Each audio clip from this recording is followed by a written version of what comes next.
President Trump spending much of his second day in Japan with Prime Minister Shinzo Abe, despite the two not seeing eye to eye when it comes to North Korea's recent missile tests. President Trump is downplaying the launches, going against Abe and even his own advisors, who say the tests violate UN Security Council resolutions. Chief White House correspondent John Roberts is live now in Tokyo. John, good evening to you. Good morning from Tokyo. Definitely some disagreement there. We hope to be able to plumb the depths of that a little more this afternoon when the Prime Minister and President Trump have a joint press availability at the Akasaka Palace. Yesterday, as you mentioned, the two of them spent a lot of time together. They went out and they played golf together, and then they went to the Sumo Wrestling Championships.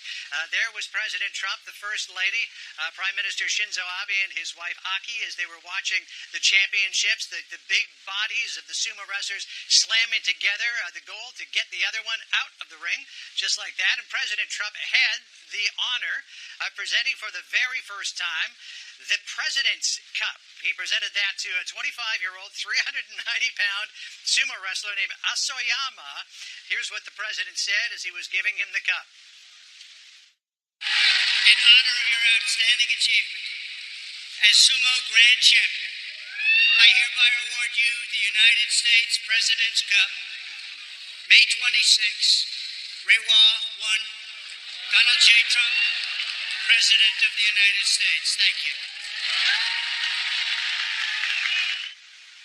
That cup, by the way, stands 4.5 feet tall and weighs about 65 pounds. This morning, the President starts his day off, and this will just be a few minutes from now, with a visit to meet the newly enthroned Emperor Naruhito.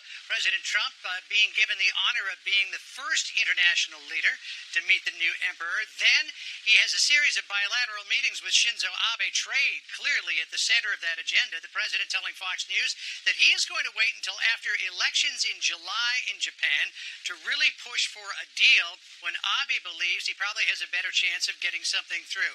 At dinner last night, together with their wives, the President had a bit of a preview of what today will look like. The Prime Minister and I talked a lot today about trade and military and various other things. I think we had a very productive day. And tomorrow, likewise, will be a very productive day. They're also going to talk about China, they'll talk about Iran, and they will talk about North Korea. And there is a bit of a disagreement, as you mentioned at the top, John, over North Korea. Shinzo Abe has been alarmed by North Korea firing off their short-range missiles over the last couple of weeks. On Saturday, the President's National Security Advisor, John Bolton, saying that clearly North Korea is in violation of United Nations Security Council resolutions, but the President going some distance to contradict that in a tweet saying, quote, North Korea fired off some small weapons which disturbed some of my people and others, but not me. I have confidence that Chairman Kim will keep his promise to me. So we again will have a chance after the bilateral meetings to talk to the President about all of this and find out if he is indeed on the same page with John Bolton, or if perhaps they're playing a game of good cop, bad cop. John Bolton rattles the sabers, and the President says, I think that myself and my friend Kim Jong-un might be able to make a deal. We'll see. John? The President does like to lean on that personal relationship with Chairman Kim. He sure does, yeah. John Roberts, our Chief White House correspondent. Thank you.